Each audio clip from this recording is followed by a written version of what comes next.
Et dans ce contexte d'inflation, on constate un besoin de vacances. 7 Français sur 10 qui partiront cet été, mais en se serrant la ceinture pour un quart d'entre eux. C'est ce que nous apprend une étude OpinionWay ce matin. La preuve à Nîmes avec Estelle Henry qui a rencontré pour RMC des Français qui partiront quoi qu'il en coûte ou qui renonceront pour des raisons financières. Mes vacances de rêve, c'est retourner à New York. C'est des rêves de voyage qu'on ne peut pas faire pour l'instant. Nicole, 62 ans, est auxiliaire de vie. Avec un salaire net de 1 200 € par mois, cette année, elle est obligée de renoncer à partir en vacances. D'habitude, je pars dans les Pyrénées ou dans le Var, mais cette année, non, je fais une croix dessus. Comme tous les ans, ce sera l'Espagne pour Brigitte et son mari. Mais cette année, les choses risquent d'être un peu différentes. J'ai rétréci les vacances. D'habitude, on reste 15 et là, on ne fait que 3. Tout près de l'Espagne, Sofiane et sa famille de 5 personnes va passer 3 semaines au Portugal.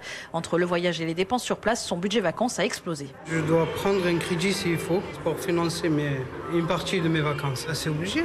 Et surtout quand on a les enfants, on est obligé de partir, quoi. Comme Sofiane, de plus en plus de Français se tournent vers des petits crédits pour financer leurs congés. C'est aussi ce que constate Marc Lanvin, directeur général adjoint de Floa, spécialiste du paiement fractionné. On est actuellement au paiement fractionné à 40% de hausse par rapport à la meilleure année de 2019. Les Français préparent leurs vacances avec parfois des budgets contraints ou parfois des envies soudaines. Un mode de paiement que tous ne pourront pas se permettre. Cet été, ils sont 19% de Français à ne pas partir en vacances pour raisons financières.